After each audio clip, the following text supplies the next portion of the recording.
One of the questions I asked myself after the Apple event was, which smartphone is going to be the phone of the year, or which smartphone will the general public buy? The new iPhone 15 Pro Max or the Galaxy S23 Ultra? The S23 Ultra by far has had a stellar year, and many people, creators, or even the average consumer is already putting it at the very top. But with the 15 Pro Max, things are getting spicy. So in this video, I want to compare both phones, the specs, the features, the highs and lows, and maybe give a different perspective. I'm KJOS, and this is where I break down the latest tech into simple terms. From just looking at these phones, you can already tell they are premium.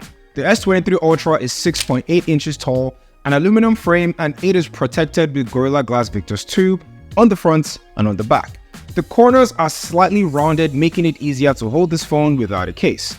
That being said, it is a very heavy phone that weighs about 237 grams, so be very careful to not let this fall on the floor or worse, your face. At the bottom, you have one of the best speakers on a smartphone. They're loud, punchy, and best of all, the bass does not diminish as the volume increases. And right beside it, we have the infamous S Pen. Well, it's infamous depending on who you ask. Now, I'm not going to waste anybody's time. The S Pen is not for me. I have used it once, maybe twice, 3 times at most. I don't know, I would have preferred they remove this for a bigger battery. Again, what do you guys think? Let me know down in the comments. The iPhone 15 Pro Max is also similarly designed to last year. It has a box-like design that is 6.7 inches tall and the new titanium design, which promises to make the phone more durable, and it weighs less. Way less actually, about 16 grams lighter than the S23 Ultra and 19 grams less than the iPhone 14 Pro Ultra. Now, I wouldn't be surprised if people buy this phone just because of the weight alone. Now, I love this upgrade, especially for people with smaller hands. On the left side of the phone, there is the new action button replacing the mute switch. This is also a great change as the action button is a shortcut to your favorite features like the camera, flashlight, voice memo, and many more. Now, come to think of it, it now feels like Apple has 2 home buttons on the left side and on the right side, because on Android phones, you can easily just remap the home button to open the camera or even activate the Google Assistant. The new iPhone 15 Pro and the Pro Max will have a USB-C port at the bottom, but in the Pro's case, it does way more than just charging your phone.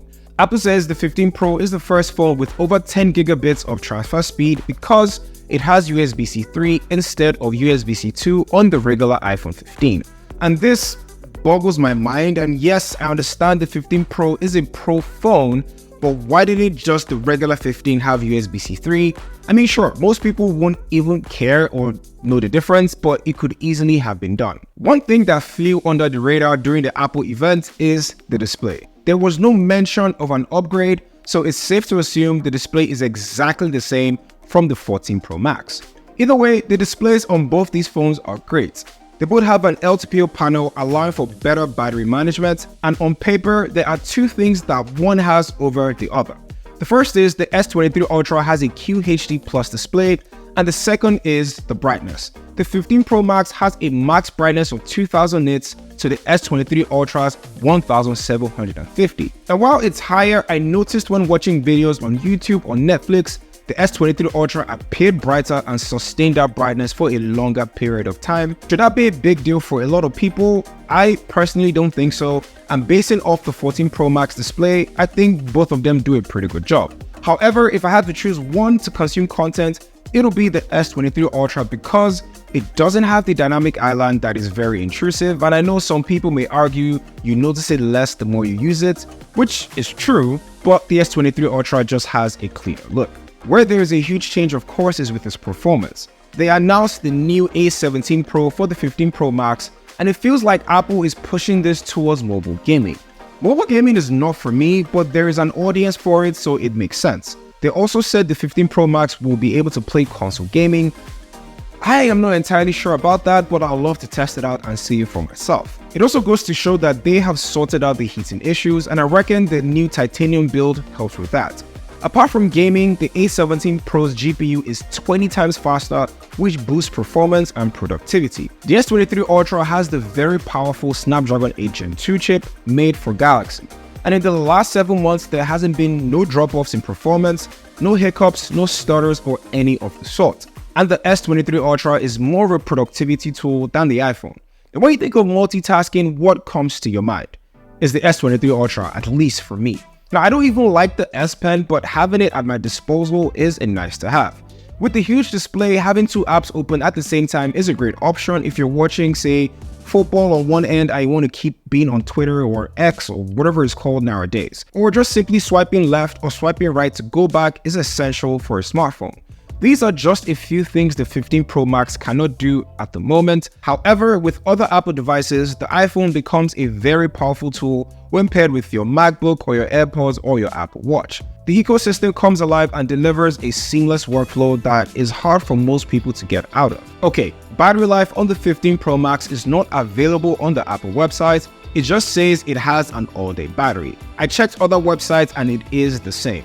We can also assume the battery life is the same as last year, but with the A17 Pro and other internal factors, over time, the battery will be better than the 14 Pro Max that was not exactly the best or anything to write home about. With the S23 Ultra, it still delivers great battery life, 7 to 9 hours of screen on time while using Google Maps, Spotify, and basically using it like every other person would.